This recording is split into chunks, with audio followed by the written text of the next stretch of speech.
آج ہمارے پاس جو مواد ہے وہ قرآن کی پہلی اور شاید سب سے زیادہ پڑھی جانے والی سورت الفاتحہ کی تفسیر پر ہے۔ ہمارا مقصد صرف اس کا ترجمہ سمجھنا نہیں بلکہ اس کی گہرائی میں اترنا ہے کہ آخر صرف 7 آیات پر مشتمل یہ چھوٹی سی سورت اتنی غیر معمولی کیوں ہے؟ مطلب اسے کن ناموں سے پکارا جاتا ہے اور یہ ایک عام مسلمان کی عبادت کا محور کیسے بنتی ہے؟ تو بات یہیں سے شروع کرتے ہیں۔ اسے الکتاب یعنی کتاب کی ماں کہا جاتا ہے۔ یہ ایک بہت بڑا دعویٰ ہے۔ آخر صرف 25 الفاظ میں پورے قرآن کا جوہر کیسے سما سکتا ہے؟ یہ کیسے ممکن ہے؟ یہ واقعی ایک گہرا سوال ہے اور اس کے ناموں میں ہی اس کی عظمت کا راز چھپا ہے۔ الفاتحہ کا مطلب ہے کھولنے والی۔ یہ صرف اس لیے نہیں کہ قرآن اس سے شروع ہوتا ہے یا نماز اس سے شروع ہوتی ہے، بلکہ یہ فہم اور روحانیت کے دروازے بھی کھولتی ہے۔ لیکن آپ کا سوال الکتاب کے بارے میں تھا۔ عربی میں کا لفظ کسی بھی چیز کی بنیاد یا مرکز کے لیے استعمال ہوتا ہے، جیسے مکہ کو القریٰ کہتے تھے، یعنی بستیوں کی ماں۔ اچھا، کیونکہ وہ مرکز تھا۔ جی بالکل۔ تو اسی طرح سورت الفاتحہ قرآن کا مرکز ہے۔ تو یہ قرآن کا مرکز ہے، لیکن عملی طور پر کیسے؟ کیا اس میں قرآن کے تمام موضوعات کا کوئی اشارہ موجود ہے؟ بالکل۔ ماخذ بتاتا ہے کہ قرآن کے 3 بنیادی موضوعات ہیں: توحید یعنی اللہ کی وحدانیت اور صفات، پھر رسالت یعنی انبیاء کا راستہ اور ہدایت، اور آخر میں آخرت یعنی جزا و سزا کا دن۔ اب الفاتحہ کو دیکھیں۔ سب تعریفیں اللہ کے لیے ہیں جو تمام جہانوں کا رب ہے۔ وہ بڑا مہربان، نہایت رحم والا ہے۔ یہ خالص توحید ہے۔ پھر بدلے کے دن کا مالک، یہ آخرت کا واضح تصور ہے۔ اور آخر میں دعا، ہمیں سیدھا راستہ دکھا، ان لوگوں کا راستہ جن پر تو نے انعام کیا۔ ہدایت کی طلب ہے۔ تو ان چند آیات نے پورے قرآن کے بنیادی پیغام کو اپنے اندر سمیٹ لیا ہے۔ واہ، یہ تو واقعی ایک ماسٹر کی طرح ہے۔ میں نے ہمیشہ اسے ایک دعا کے طور پر پڑھا، لیکن اس زاویے سے کبھی نہیں سوچا کہ یہ پورے قرآن کا نقشہ بھی ہے۔ ماخذ میں اس کے کچھ اور نام بھی ہیں، جیسے الشفا یعنی علاج اور الرقیہ یعنی دم۔ یہ نام کیسے پڑے؟ ان ناموں کے پیچھے ایک بڑا دلچسپ اور عملی واقعہ ہے۔ ماخذ میں ذکر ہے کہ ایک صحابی ابو سعید ایک سفر پر تھے جب ان کا قافلہ ایک قبیلے کے پاس رکا۔ قبیلے والوں نے مہمان نوازی سے انکار کر دیا۔ اسی دوران قبیلے کے سردار کو کسی زہریلی چیز نے کاٹ لیا۔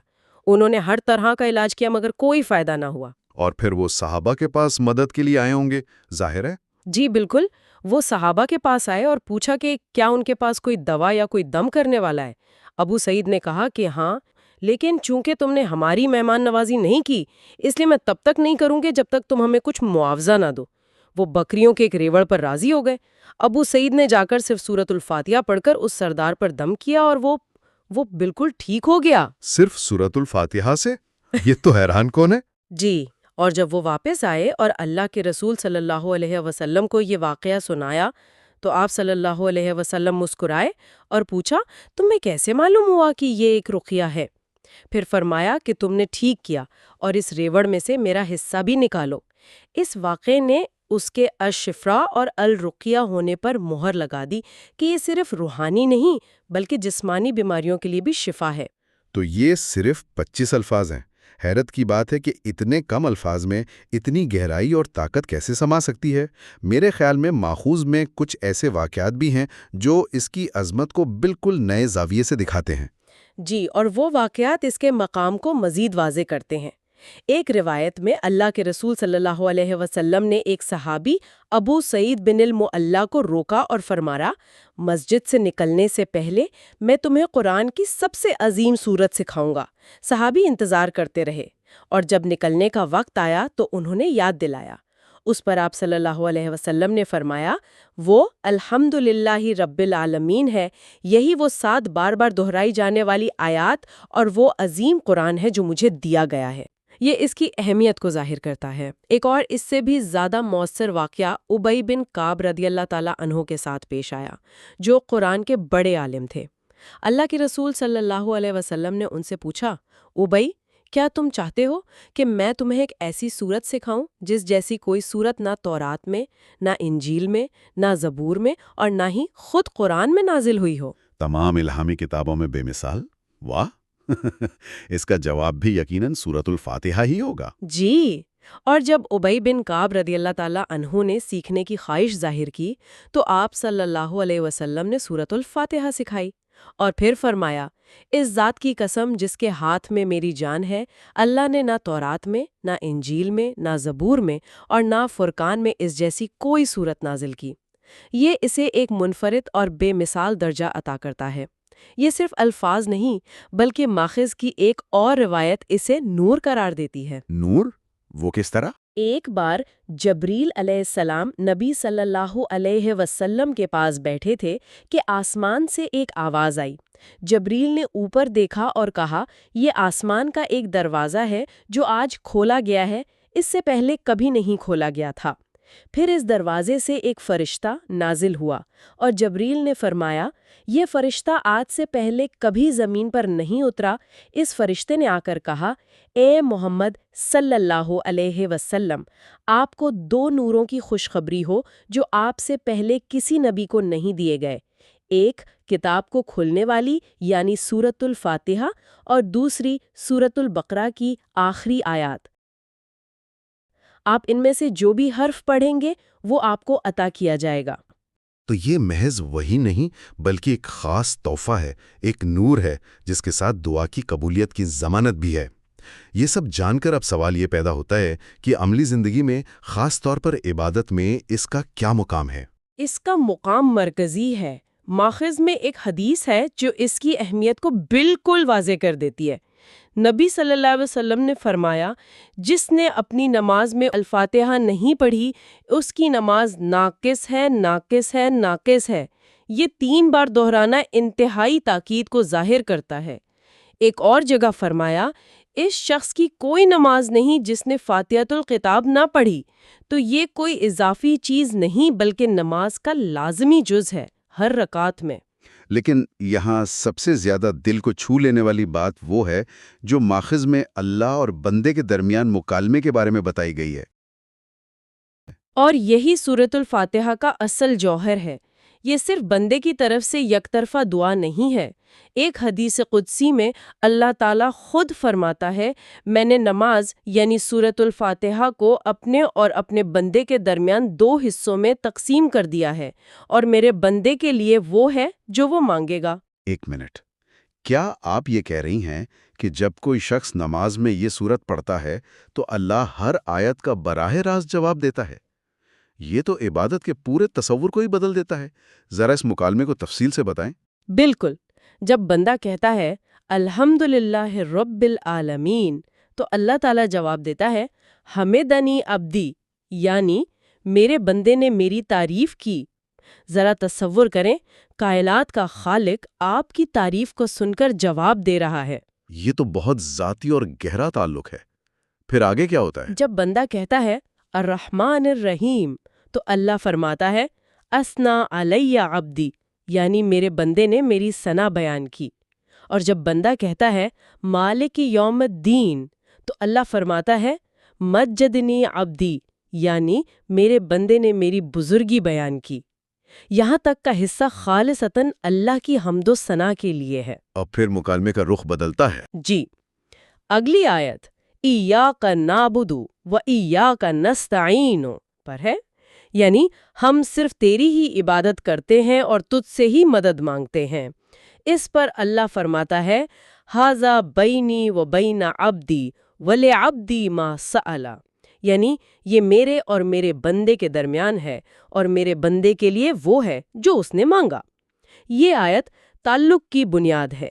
عبادت اللہ کا حق ہے اور مدد مانگنا بندے کی ضرورت، یہ ایک عہد ہے۔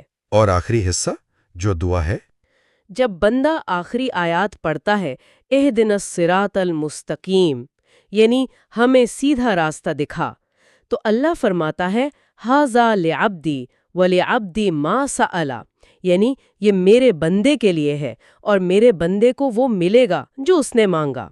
یہ تلاوت کو ایک زندہ 2 طرفہ گفتگو میں بدل دیتا ہے۔ ہر نماز ایک ملاقات بن جاتی ہے۔ اس گفتگو کو شروع کرنے سے پہلے بھی کچھ روحانی تیاری کا ذکر ہے، یعنی استعاذہ یا پناہ مانگنا، اعوذ باللہ من الشیطان الرجیم، اس کی کیا حکمت ہے؟ ماخذ میں اس کی بڑی خوبصورت منطق بیان کی گئی ہے۔ کہا گیا ہے کہ اللہ نے انسان کو حکم دیا ہے کہ وہ اپنے انسانی دشمن کے ساتھ بھلائی اور نرمی کا معاملہ کرے، شاید وہ دوست بن جائے۔ لیکن شیطان کے معاملہ میں ایسا نہیں ہے۔ وہ ایک نادیدہ دشمن ہے جو صرف گمراہی اور تباہی چاہتا ہے۔ اس پر نیکی کا کوئی اثر نہیں ہوتا۔ اس لیے اس سے نمٹنے کا واحد طریقہ یہ ہے کہ اس کے اور ہمارے خالق کی پناہ لی جائے۔ تو یہ ایک طرح سے روحانی صفائی ہے، اپنے آپ کو منفی اثرات سے پاک کر کے اللہ کے کلام کے لیے تیار کرنا۔ بالکل، ماخذ اسے منہ کو لغو اور بری باتوں سے پاک کرنے کا عمل قرار دیتا ہے تاکہ وہ اللہ کے کلام کی تلاوت کے لائق ہو جائے۔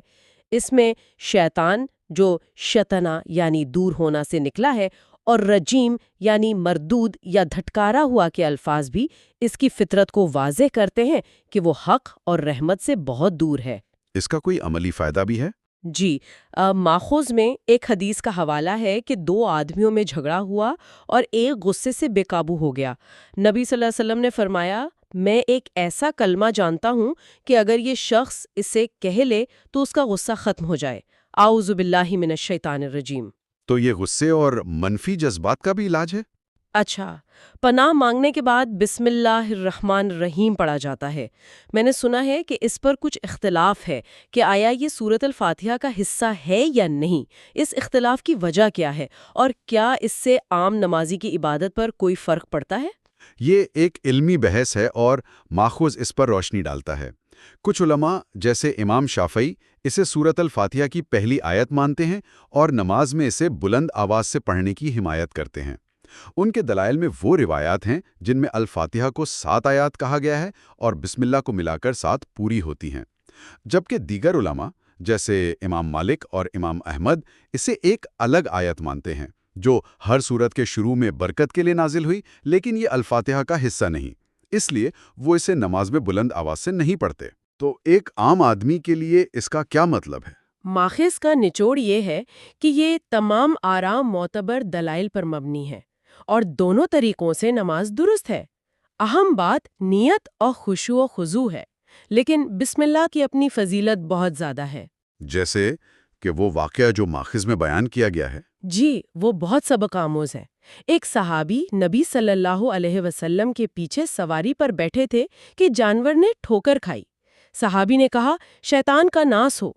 نبی صلی اللہ علیہ وسلم نے انہیں فوراً روکا اور فرمایا، ایسا مت کہو، کیونکہ جب تم ایسا کہتے ہو تو شیطان تکبر سے پھول کر گھر جیسا بڑا ہو جاتا ہے اور کہتا ہے میں نے اسے اپنی طاقت سے گرایا، لیکن جب تم بسم اللہ کہتے ہو تو وہ سکڑ کر مکھی جتنا چھوٹا ہو جاتا ہے۔ یعنی توجہ دشمن سے ہٹا کر اللہ کی طاقت پر مرکوز کرنا، یہ تو زندگی کے ہر معاملے پہ لاگو ہوتا ہے۔ اسی لیے اسے ہر اہم کام سے پہلے پڑھنے کی تلقین کی گئی ہے، کھانے پینے، گھر میں داخل ہونے، یہاں تک کہ ازدواجی تعلقات سے پہلے بھی۔ یہ ہر عمل کو عبادت بنا دیتا ہے اور اسے اللہ کی برکت سے جوڑ دیتا ہے۔ اس میں جو 2 نام ہیں، الرحمن اور الرحیم، وہ بھی بہت گہرے ہیں۔ دونوں رحمت سے ہیں، لیکن الرحمن اللہ کی اس وسیع رحمت کی طرف اشارہ ہے جو اس دنیا میں مومن اور کافر ہر مخلوق کے لیے عام ہے۔ یہ نام اللہ کے لیے خاص ہے، جبکہ الرحیم کا تعلق اکثر مومنین کے لیے خاص رحمت سے جوڑا جاتا ہے جو آخرت میں ظاہر ہوگی۔ تو آج کی گفتگو کا خلاصہ کریں تو سورۃ الفاتحہ صرف چند آیات نہیں بلکہ یہ قرآن کا دروازہ ہے، اس کا مرکز ہے، روحانی اور جسمانی شفا کا ذریعہ ہے، اور سب سے بڑھ کر یہ ہر نماز میں اپنے خالق کے ساتھ ایک زندہ اور 2 طرفہ گفتگو ہے۔ بالکل، اس کی بے مثال حیثیت سے لے کر جو اسے پچھلی تمام کتابوں سے ممتاز کرتی ہے، ایک عام مسلمان کی روزمرہ عبادت میں اس کے بنیادی کردار تک، یہ صرف 25 الفاظ میں معنی کا ایک سمندر ہے۔ تو اس ست کا مطلب یہ ہوا کہ ایک پورے روحانی نظام کا نچوڑ ایک مختصر، طاقتور اور روزانہ دہرائی جانے والی دعا میں سما سکتا ہے۔ یہ ایک ہی وقت میں تعریف، شکر اور عہد اور ہدایت کی التجا ہے۔ یہ تعلق کی مکمل تصویر ہے، اور اسی نقطے پر میں سننے والوں کے لیے ایک سوچ چھوڑنا چاہوں گی۔ ماخذ میں وہ حدیث قدسی ہے جہاں اللہ تعالیٰ فرماتا ہے کہ میں نے نماز یعنی الفاتحہ کو اپنے اور بندے کے درمیان 2 حصوں میں تقسیم کیا ہے۔